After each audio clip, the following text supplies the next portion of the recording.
Hmm. I wonder the dreams of others. Why are they so mundane? If if you look around, I mean, we're surrounded by things of great nature, things that people have dedicated their lives to achieve, and we consume in a millisecond. But you look around and you ask someone, well, what is your contribution to society? Or what is your preconceived thought, input that you're dying to share? And if you ask, 10 out of 10 people, they're going to say, well, I just want to be happy, but that's the essence of being happy. To be able to bring an idea into fruition. That takes an exorbitant amount of euphoria. It's not that you're intelligent, because I've witnessed so many intelligent people dull themselves and compartmentalize their actual intellect. So if you do realize how smart and how, I would say, aware and how, how productive you are, I don't understand how someone could evaluate themselves, but then in the same instance relegate themselves to a menial output. I mean, they work this job, they work that job, they work this job, but they're extremely intelligent. I mean, name them. They've done it. They've achieved it. They've thought it. They've been praised. And this is raw talent. This is raw talent. Your intellect is raw. And I don't understand how you don't get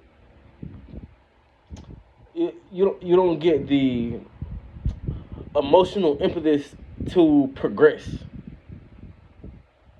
You see that you're capable of doing so much more in this life, but you stagnate. I mean, I see it.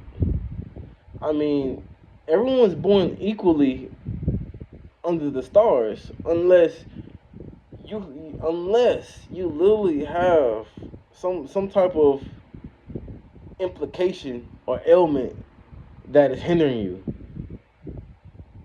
And then in that instance, those people are truly happy because of the emotional impact their limitations has bestowed upon them, to where they won't overlook nuanced versions of happiness. You understand? So for you to be perfectly healthy, perfectly able, and not give it your all, I don't understand.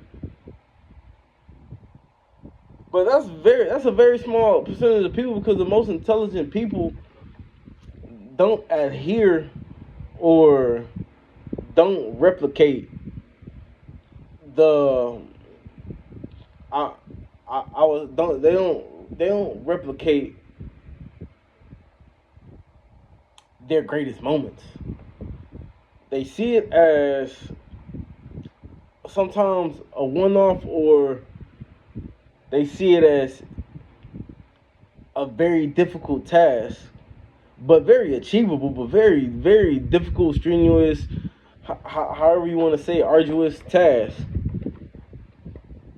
I don't know if they don't want to, or if they can't see the end goal, or is there an end goal at all?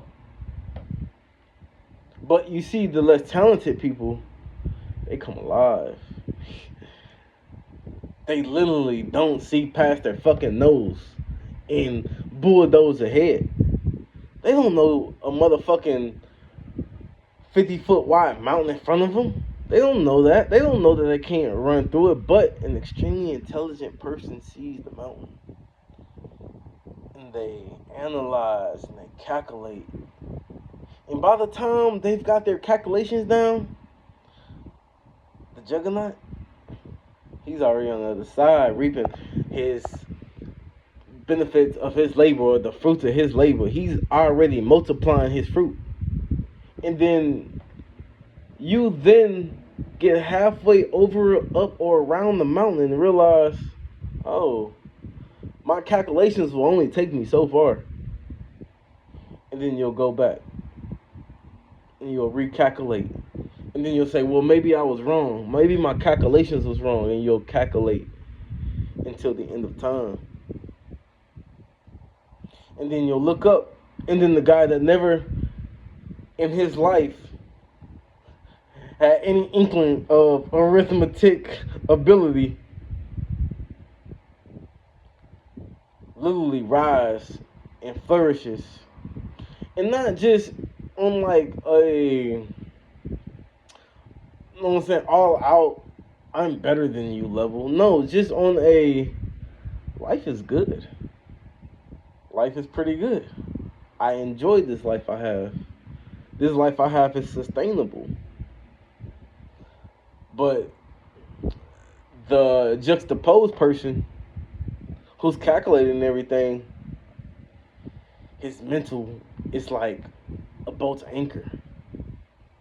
Because he can't seem to find a way of fucking around the mountain. And that's all he's dedicated his life to, is finding a way around the mountain.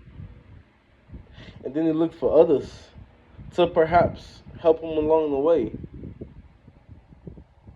But the others are so perceptive that they recognize the burden that the lazy intellect brings. Nah, my boy, I like you, but you ain't got what it takes. Yeah, your vice is good, but you're living in a glass house. And that idiom or adage is extremely befitting for someone who is extremely intelligent but lives way below their capability. And not saying that people aren't trying, because a lot of people do try. But it's not about you trying, it's about the ability to understand which way the wind is swaying and go in that direction. If you can never tell which way the wind sways, you're directionless. You'll be directionless. You're going against the wind. The wind can get up to 100 miles per hour. I mean, there's no way you can defeat that. So you have to, like the boy Bruce Lee say, man, be like water, my friend. In essence, that nigga was saying cut out the bullshit, honestly. He wasn't saying, like, go with the flow. He wasn't saying go with the flow. Nigga literally was saying cut out all the bullshit.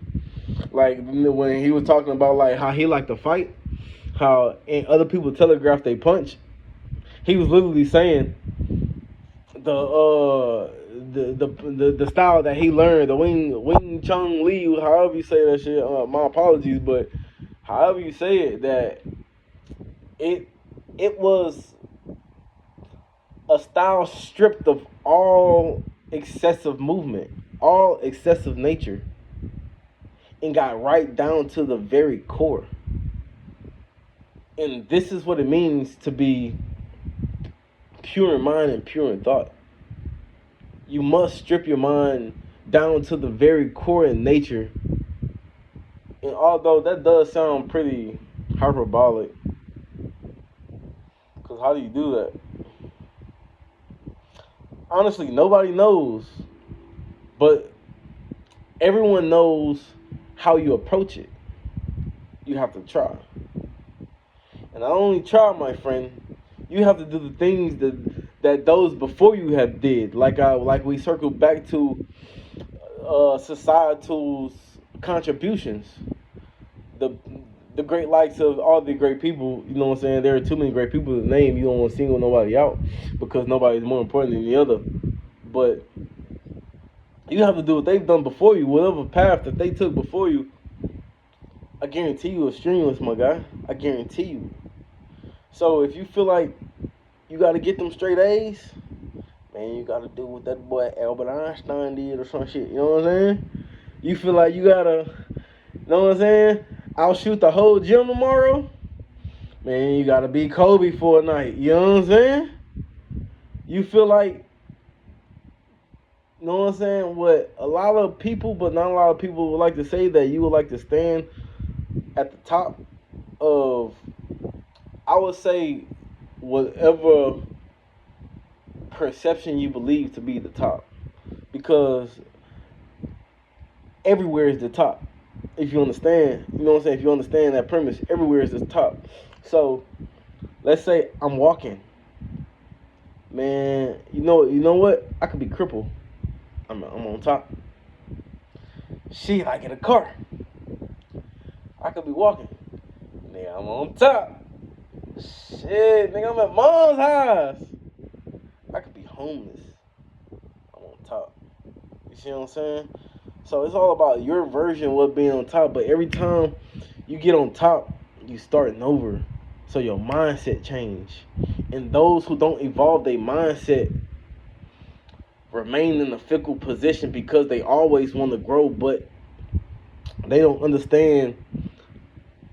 They don't understand the requirements of growing. Man, I don't want to be too long-winded, but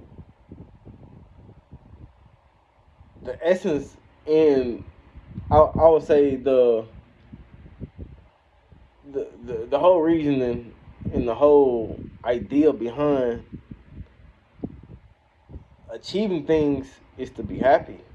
I mean, and if you don't have anything to achieve, are you truly happy? It could be small, very small, but it's an achievement and it's a goal and it's an impetus, something to get you going, something to get you out the bed.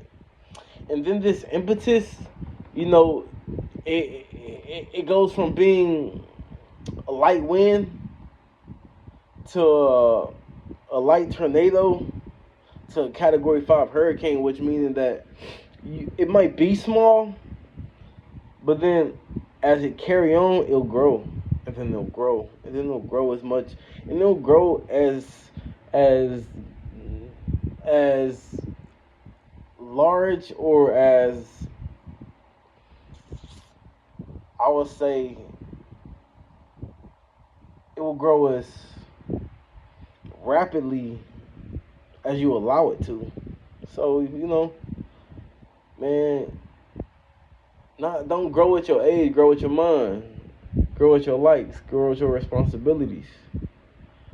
Grow with the people you love. Grow with your friends. Grow with complete strangers. Because you can recognize the growth in others and you can recognize the stagnation in others. And you can tell how much you've grown and you can tell how much they've grown. And you can tell if they're actively pursuing growth and you can tell if they're content in their nature. But all this tells you something about yourself. If you believe someone else is content in their nature, that means that you are not. If you believe that someone is progressively and actively pursuing something that seems outside of their capabilities, it means that you feel inferior. It means that you have stopped growing yourself. So pay attention to others around you, not so you can judge them, but so you can internalize, so you can reflect. And then you can get up tomorrow and do the things they are doing or they're not doing. Because one day you'll stand up, and that day there won't be any more room to grow. But you'll never know. You'll never know what it feels like to never not have to continue to grow because you've outgrown all hindrances and shackles that's been attributed to you. So continue to grow until you can't grow any longer. Continue to grow until you yourself has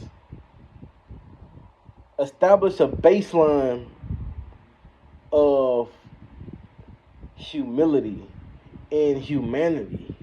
Because you truly can't enjoy life unless you help others. You can't truly help others unless you can ubiquitate your own nature. You can expand it in all different ways. You could expand it behind you, above you, in front you, beside you. You must become everything all at once. And what I mean when I say this is not nothing like in a spiritual sense, but in a more rectifying sense. It rectifies and it actually justifies your growth. So if you can't envision this particular harmony for yourself, you must try a little harder until you can grasp the image, until you can grasp the concept of moving forward and leaving casual and unproductive things behind. And this is growth. And they'll never see your growth until it's too late. You know how you meet somebody and you say, oh, they're a star, but they don't have a dollar to their name. This person has already grown into obtaining their purest form. They've already done it. Now, the only thing that's left is, what do they say? We just going through the motions. That's all. It's easy at that point for them. So when someone meet you or you meet someone else and the consensus is, oh, they've always been like that. They've always been this person or that person. I knew that this was going to be their outcome. So it's up to you. Let them see your progression through perception, or let them lap you through hard work and dedication of their own. Because believe it or don't believe it, they come to get you, my guy. They come to get you, my guy. Out of 99 people, there's 3 people or 4 people in that room. They're gonna hawk all 95 motherfuckers down and stand at the top while you're none the wiser. So, placate yourself if you like. But it's up to us, or it's up to the supporting system to acknowledge that the show must go on. And when you get to the front of the line, you know what you ask them niggas, man, where the money at?